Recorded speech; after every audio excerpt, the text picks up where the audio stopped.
Vamos a hablar ahora sobre la leishmaniasis. Vamos a comenzar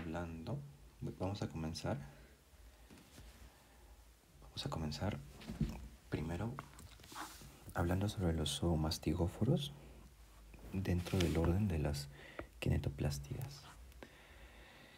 Ok, vamos a ver aquí en zoomastigóforos varios estadios o formas de presentación que tienen estos parásitos a la hora de infectar, tanto lo que va a ser el vector y al huésped que va a ser el ser humano. Van a existir diferentes formas de presentación en cada uno de esos estadios. Vamos a ver primero a los amastigotes. Los amastigotes son la forma de presentación de este parásito sin flagelo aparente. Aquí tenemos una estructura, la céntrica, que va a ser el núcleo. De esta estructura un poquito más pequeña, de donde nace el flagelo, va a ser el kinetoplasto.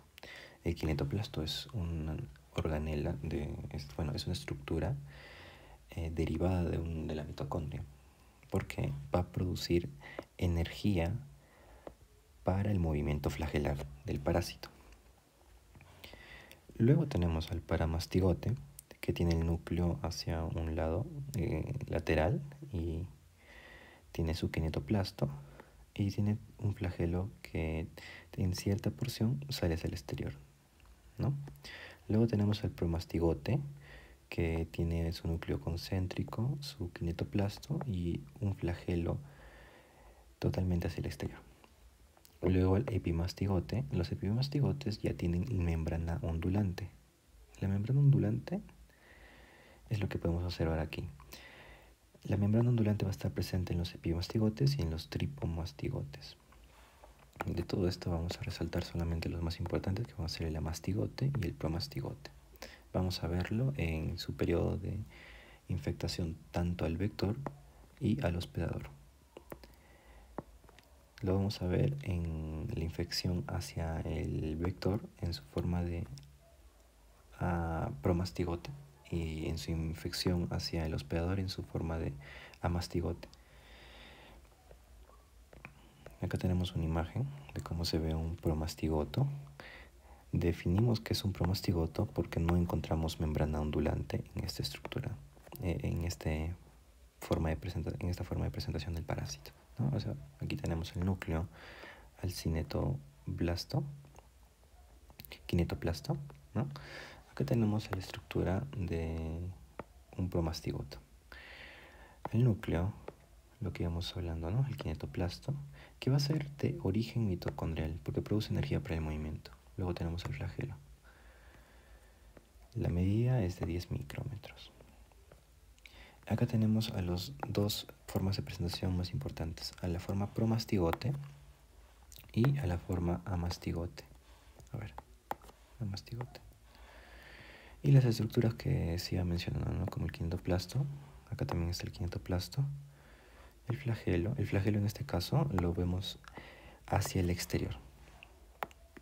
Lo vamos a ver evidenciado. Vamos a hablar exclusivamente de estos cuando veamos el ciclo de vida de este parásito. Comenzamos con la definición. La leishmaniasis es una enfermedad parasitaria metaxénica y zoonótica. Quiere decir que va a ser transmitido por vectores y va a afectar también a animales. Ahora, cuando afecta a animales, nosotros lo vamos a definir como que los animales van a ser reservorio de leishmaniasis. Ocasionado por el protozoario mastigóforo de la familia Trypanosomatidae del género Leishmaniasis. Entonces, la leishmanía, SPP, pertenece a la familia de los trypanosomas o los Trypanosomatidae. Aquí tenemos una imagen de las zonas endémicas del mundo. Y es muy importante recalcar que esta leishmaniasis va a tener diferentes formas de presentación clínica. Vamos a tener una presentación cutánea, que va a ser la más benigna, otra mucosa y otra visceral. Es muy importante recalcar que en el Perú solamente tenemos la presencia de leishmaniasis cutánea. ¿Okay?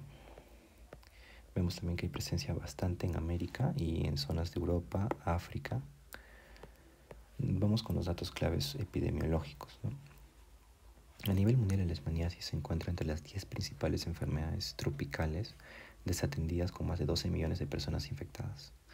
99 países son endémicos para leishmaniasis, 189 para leishmaniasis cutánea, 80 endémicos para leishmaniasis visceral, que esta va a ser la más grave y mortal, y 71 países endémicos para las dos formas clínicas, tanto la cutánea y visceral. De los 9 países que reportan 85% de casos de leishmaniasis cutánea, 3 están en las Américas. Ahora, ¿cuáles son esos 3 países de América con leishmaniasis cutánea?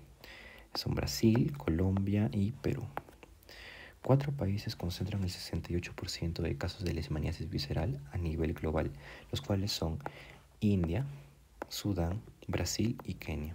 Es muy importante hablar sobre la leishmaniasis visceral. Lo que vamos a mencionar de esta presentación clínica es que va a estar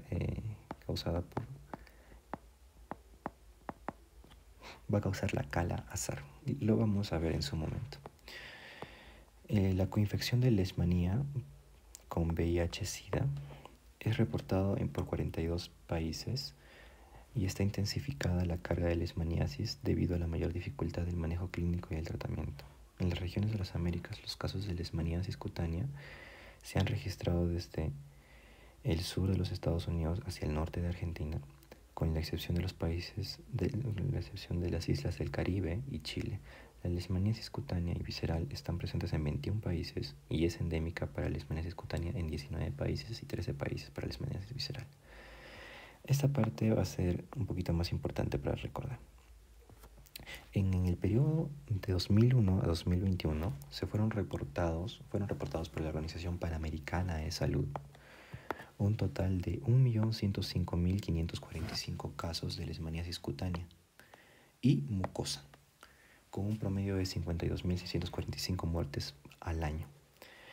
En ese mismo periodo se registró un total de 69.665 casos nuevos de leishmaniasis visceral, con un promedio anual de 2.488 casos y una letalidad cerca del 8%. Nos vamos a quedar con esto. Vamos a considerar que 8 de cada 100 personas mueren por leishmaniasis visceral. Por eso es muy importante que lo estamos recalcando. La leishmaniasis visceral va a ser la forma más grave de este parásito, de la clínica de este parásito, lo cual consideramos como la más elevada cuando se compara con otros continentes, ¿no? Vamos con datos claves. En los datos claves básicamente vamos a hablar de las herramientas de prevención y control que tenemos disponibles. En resumen, el mejor control para la leishmaniasis va a ser el control del vector, que va a ser el mosquito. Van a haber 2 tipos de mosquitos dependiendo a los mosquitos que afecten dentro de América y los que afecten en Europa. Vamos a ver algunos. Aquí tenemos imágenes de la incidencia, estatus de la endémico de leishmaniasis en el mundo en el año 2018, ¿no? Luego tenemos casos de leishmaniasis en Perú en el periodo 2000 a 2022, donde observamos que en el 2022 el número de casos de leishmaniasis fue de 3.400 con 0 defunciones, ¿no? Como aquí tenemos la leishmanía cutánea, a veces ocurre lo que vamos a llamar una cura espontánea, porque algunos casos se podrían curar de manera espontánea, cuando es la forma más benigna, ¿no? La leishmaniasis cutánea. Aquí tenemos un número de casos de leishmaniasis según departamento. Aquí en Junín, en el año 2017, tuvimos 531 casos. En el año 2022, 200 casos, ¿no? Podemos ver que existen prevalencia de casos aquí en nuestra región y en todo el país, ¿no? Clasificación de acuerdo a su presentación clínica. Tenemos la leishmaniasis cutánea, que va a ser la forma más benigna, por así decirlo. Lo que va a provocar va a ser deformaciones. Luego tenemos la leishmaniasis mucosa, que esta va a ser un poco más grave. Va a afectar a zonas del paladar, las zonas del tabique nasal, también va a causar deformaciones, ¿no? Y luego tenemos la leishmaniasis visceral, que va a ser la más grave, que va a tener una mortandad de 8%.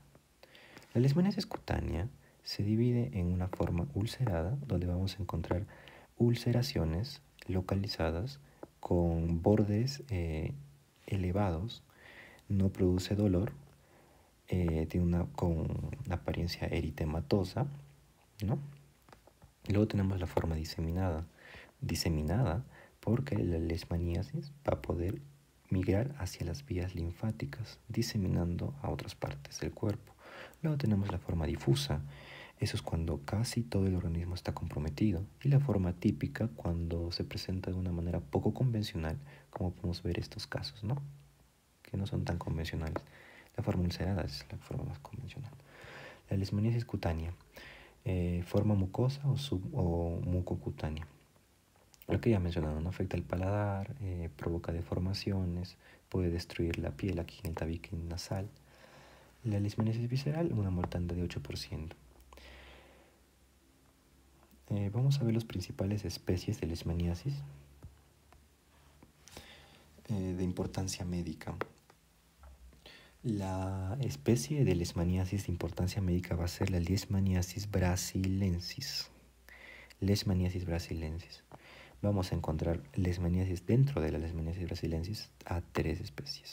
1, 2 y 3. E incluso 2 más vamos a ver. Vamos a encontrar la Leishmaniasis brasiliensis peruviana. Esta va a provocar lo que vamos a denominar como la uta seca o leishmaniasis cutánea andina.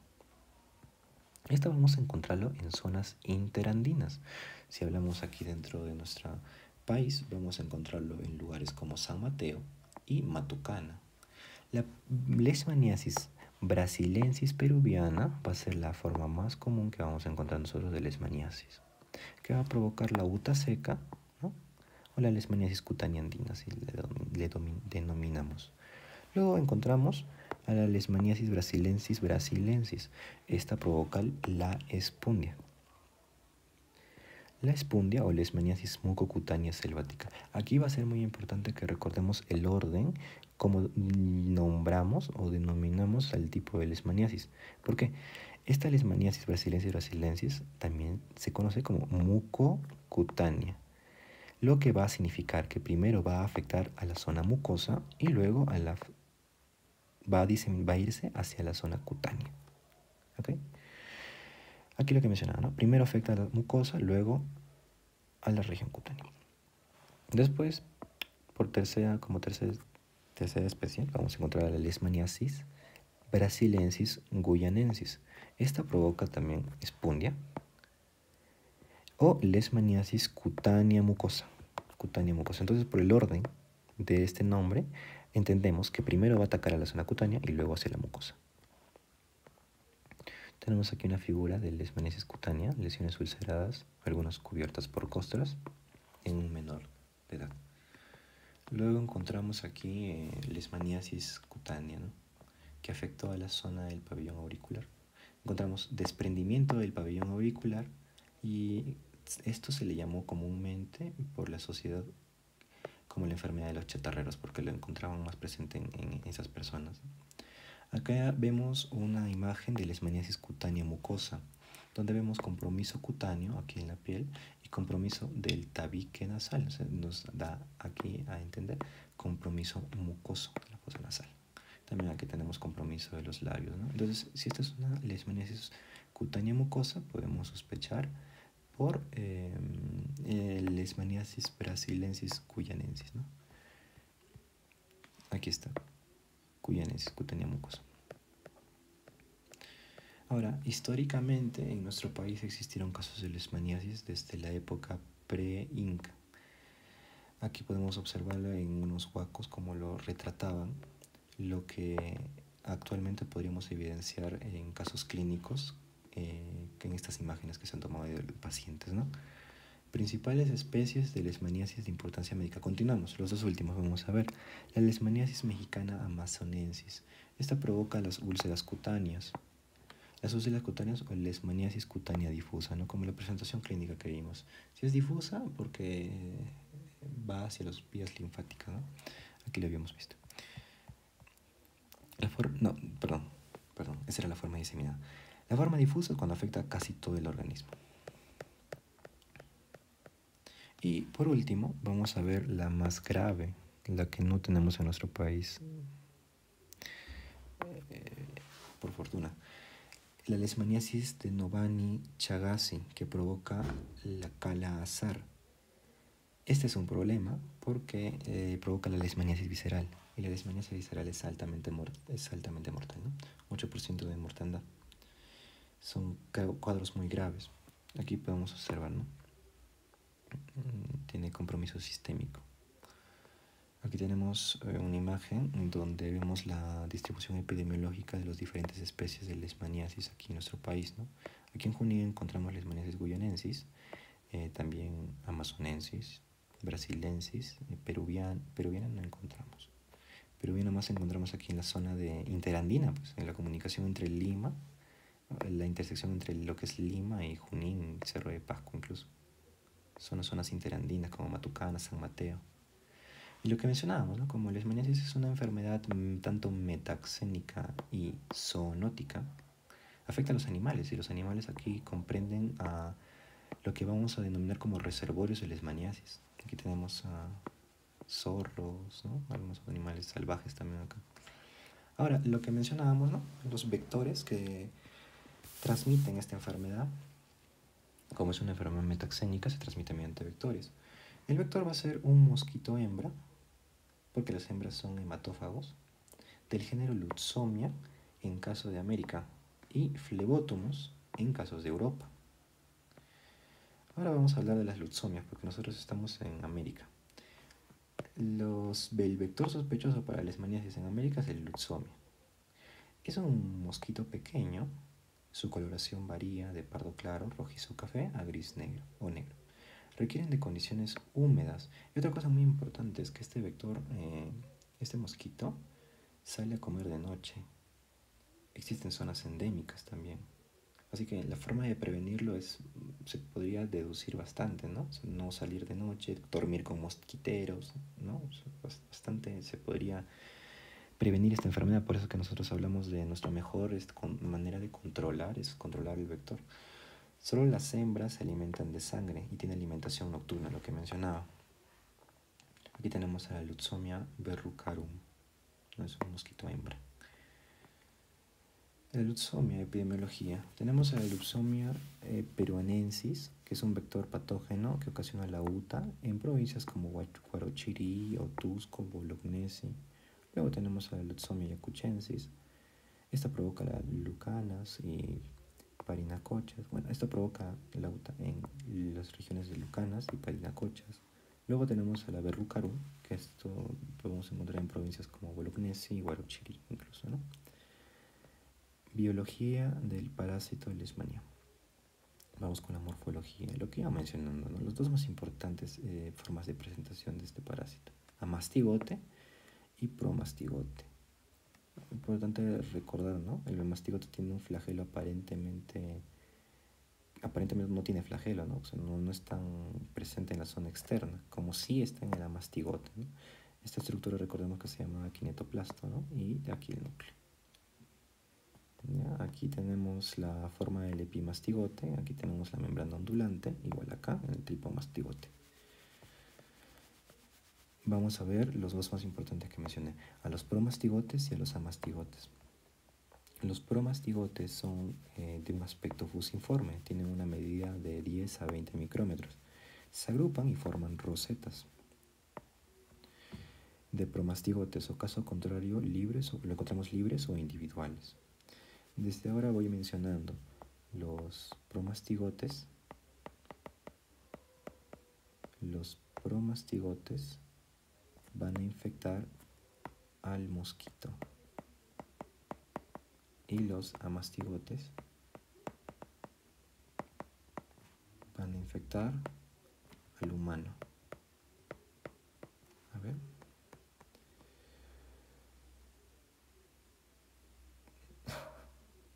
No, una corrección. Vamos a dejarlo para su momento, ¿eh?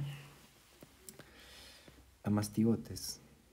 Los amastigotes tienen una morfología redondeada, ovalada, casi algo fusiforme, ¿no? Miden de 2 a 5 micrómetros, y estos amastigotes nosotros lo vamos a encontrar dentro de los macrófagos. ¿Ya? Se encuentran de forma libre o parasitando a los macrófagos. Ahora vamos con el ciclo de vida. Aquí sí está bien explicado. Creo que me estaba confundiendo. Voy a revisar. Ya, el ciclo de vida. Vamos a comenzar a definir lo que estaba explicando. Esto sí es correcto, ¿ok? El estadio infectante para el mosquito va a ser el amastigote y para el humano va a ser el promastigoto. Aquí tenemos un mosquito. El mosquito va a inocular un promastigote a la zona del epidermis del hospedador. El amastigote va a ser engullido por un macrófago y se va a convertir en amastigote. Luego el amastigote vuelve hacia el mosquito y dentro del intestino, en la parte media del intestino del mosquito, el amastigote se convierte en promastigote y nuevamente está listo para repetir el ciclo. Acá tenemos el ciclo de vida, lo vamos a explicar, el ciclo de vida de la leishmaniasis. En primer lugar tenemos al mosquito que toma alimento que va a ser la sangre del hospedador. Cuando hace eso inyecta el promastigote, inyecta al parásito en su estadio de promastigote, así entra hacia la piel. Entonces luego nosotros lo que vamos a observar va a ser como este promastigote es fagocitado por los macrófagos circulantes en la zona de infección. Estos macrófagos van a consumir el promastigote y se van a transformar estos promastigotes dentro del macrófago en amastigotes. Luego los amastigotes van a empezar a multiplicarse dentro de las células, ¿no? Y van a empezar a liberarse. Aquí como observamos se liberan. Entonces se liberan, van a los sitios donde van a producir su sintomatología y luego están listos para ser nuevamente transportados por otro mosquito que venga y lo pique al individuo y se lleve al amastigote que tiene y este mosquito lo lleve nuevamente a un hospedador sano. Es como un delivery este mosquito. Bueno, tenemos nuevamente acá los mosquitos hematófagos que se llevan a la sangre, un bocado de sangre del paciente, de la persona, del individuo, ingieren macrófagos infectados con amastigotes y dentro del mosquito vamos a encontrar la ingestión de las células parasitadas del individuo. ¿Qué pasa? Estos amastigotes se transforman en promastigotes en la parte del intestino medio del mosquito.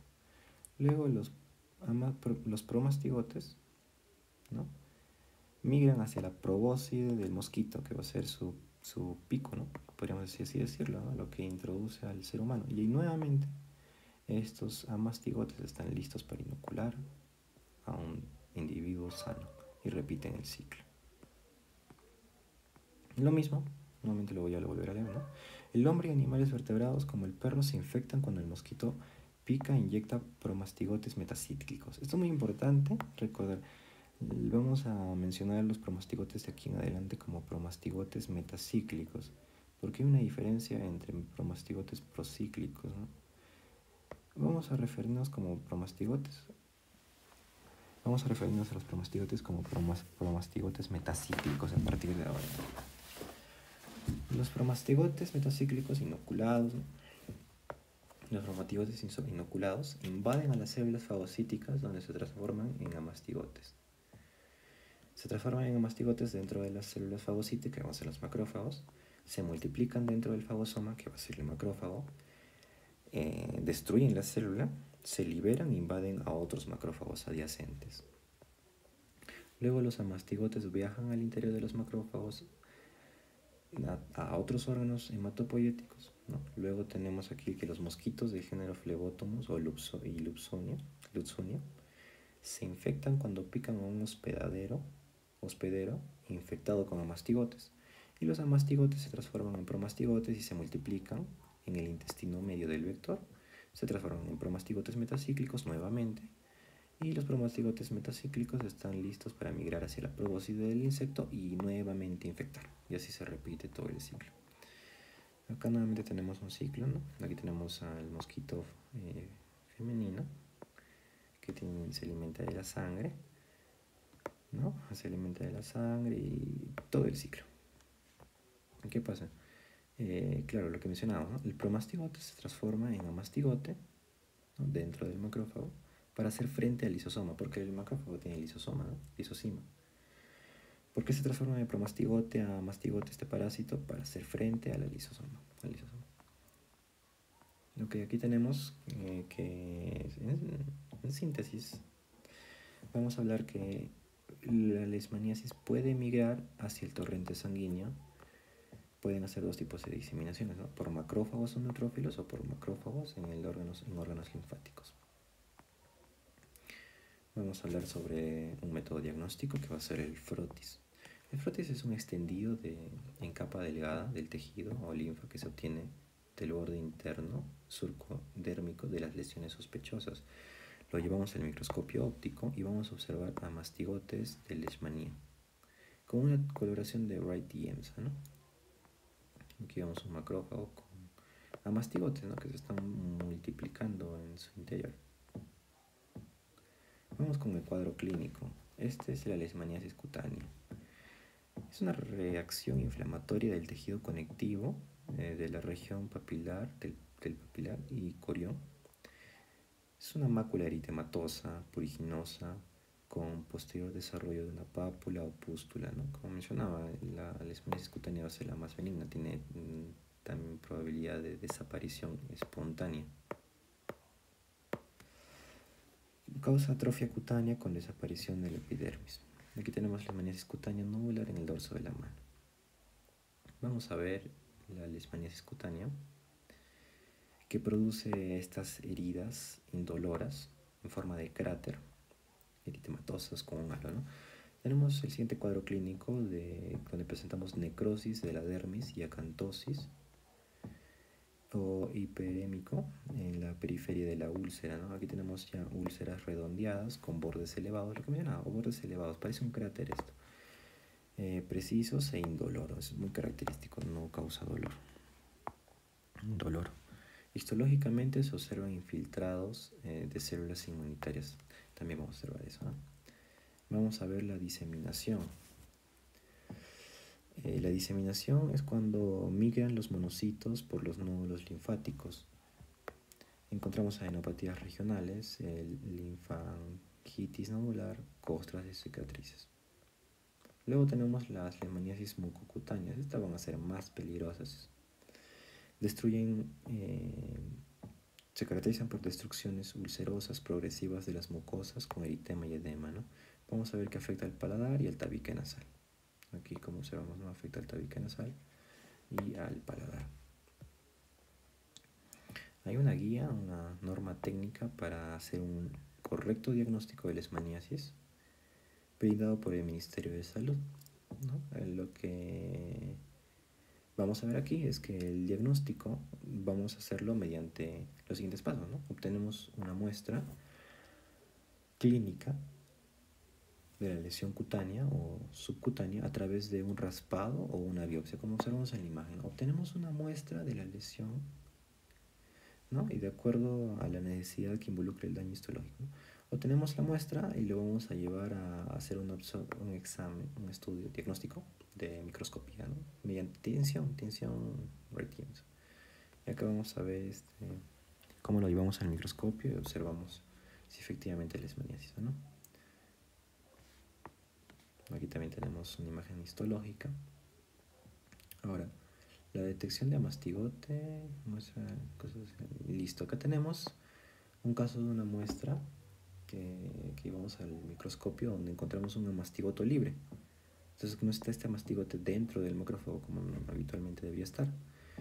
Pueden ser consumidos estos amastigotes libres directamente por los vectores. Cuando el vector vuelve a alimentarse de la sangre del hospedador, ¿no? Puede consumir a este mastigote libre, puede infectarse también. El cultivo in vitro también es otro método diagnóstico. Es el aislamiento de los promastigotes de leishmanía mediante cultivos in vitro, ¿no? En medios bifásicos con base de agar sangre, ¿no? A partir del material obtenido mediante aspirado o biopsia de lesiones cutáneas y o mucocutáneas. Aquí vemos que cómo forman rosetas, ¿no? Exámenes inmunológicos. Aquí tenemos un examen de reacción de Montenegro. Esto más que nada nos sirve para hacer screening, ¿no? Es una prueba de hipersensibilidad retardada cutánea que permite evidenciar a través de la reacción alérgica la infección por leishmaniasis SPP.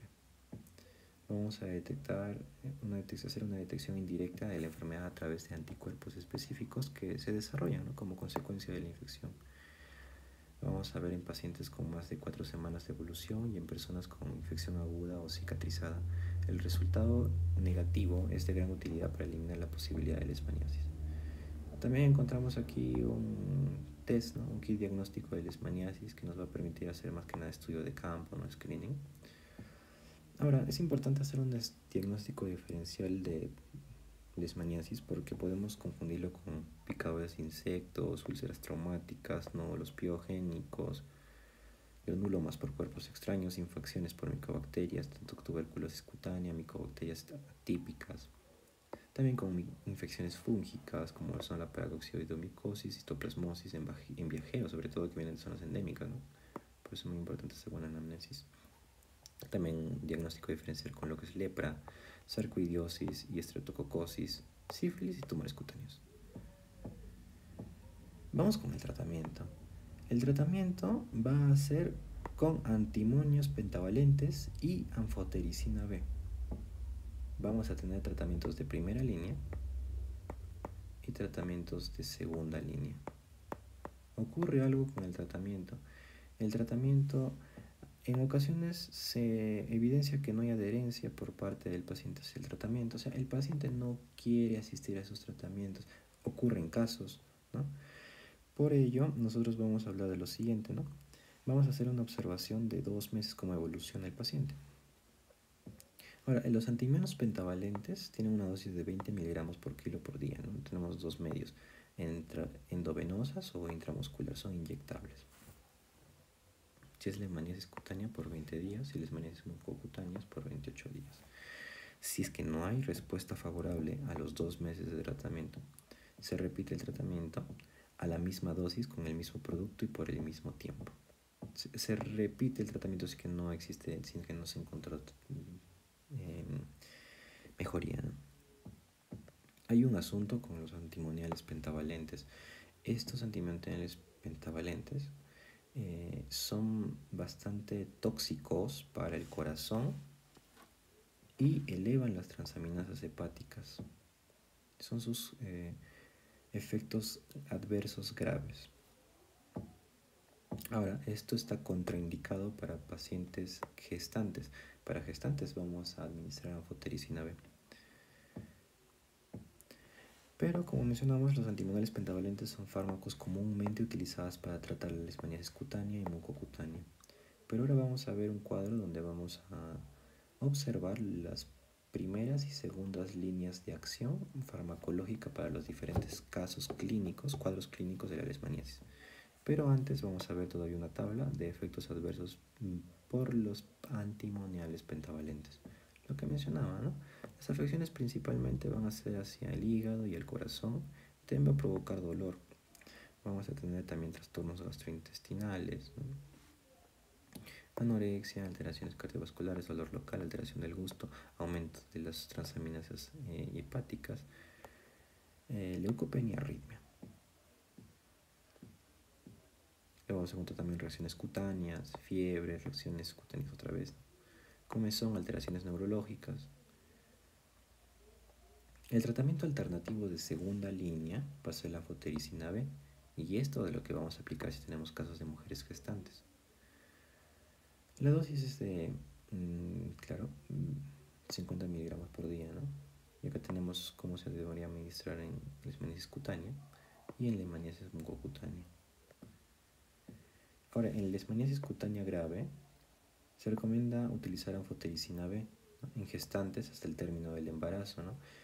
Si es solo cutánea, no se da tratamiento, como mencionado, hay la posibilidad de cura espontánea. Si afecta a la mucosa, ya lo consideramos grave, ¿no? Encontramos infección en el paladar o en la zona del tabique nasal, ya podemos estar teniendo en cuenta un cuadro un poco más grave, ¿no? Aquí lo que mencionaba, el tratamiento de primera línea y segunda línea, dependiendo de la forma clínica de la leishmaniasis. Tenemos leishmaniasis cutánea. Si vamos a darle tratamiento, la primera línea va a ser antimoniales pentavalentes. Y la dosis se repite, ¿no? Son 20 miligramos por kilo por día durante 20 días. Máximo 1250 miligramos de antimonio, o sea, pentavalente. Ahora, si la primera línea no nos sirve, pasamos a la segunda línea, ¿no? Podemos aplicar anfotericina B, 0.5 a 1 miligramo por kilo por día, hasta acumular 1.5 a 2.2 gramos. Luego tenemos a la leishmaniasis mucocutánea. Aquí también tenemos el mismo orden de tratamiento por líneas, ¿no? La primera línea de tratamiento va a ser antimonio pentavalente, la misma dosis, pero por 30 días. Y la segunda línea de tratamiento va a ser anfotericina B, en las mismas dosis que la anterior. Ahora, en leishmaniasis mucocutánea grave sí va a haber una diferencia, porque la primera línea de tratamiento va a ser la anfotericina B, una dosis de 0.7 a 1 miligramo por kilo hasta acumular 1.5 o 2 gramos en total. Y como segunda línea de tratamiento tenemos a los pentamidinas y a los ketoconazol. La leishmaniasis visceral, por fortuna no tenemos en el país, ¿no? Como es el calazar. Pero el tratamiento es igual, antimonial pentavalente, 20 miligramos por kilo por día durante 30 días. Y como segunda línea de tratamiento tenemos la anfotericina B y la dosis que ya estábamos viendo. La prevención y control, con esto terminamos. Desafortunadamente nosotros no contamos con vacunas para la leishmaniasis. No obstante, contamos con algunas formas eficaces para poder prevenir esta enfermedad. ¿Cómo vamos a prevenir? Educando a la población de riesgo, ¿no? A las zonas interandinas, las personas que viven en zonas interandinas, como vimos, ¿no? Maltucana, San Mateo, Guarochirí, zona de Ayacucho incluso, ¿no? Vamos a educar la población, vamos a incentivar al uso de, ¿qué cosa? Mosquiteros en la noche, ¿no? Para que no vengan los mosquitos y nos piquen. ¿Qué más? Vamos a controlar los reservorios donde se encuentran estos mosquitos. Vamos a evitar la picadura de estos flebótomos. ¿Cómo? Evitando trabajar de noche, ¿no? Porque estos mosquitos salen de noche, son nocturnos. Y también es muy importante dar un tratamiento oportuno, ¿no? Poder dar un buen diagnóstico, tratamiento oportuno para evitar complicaciones incluso de este parásito, ¿no? Porque puede provocar deformaciones incluso en su forma más benigna, recordemos la leishmaniasis cutánea. Y así terminamos con la leishmaniasis y vamos a pasar a hablar de trypanosomiasis.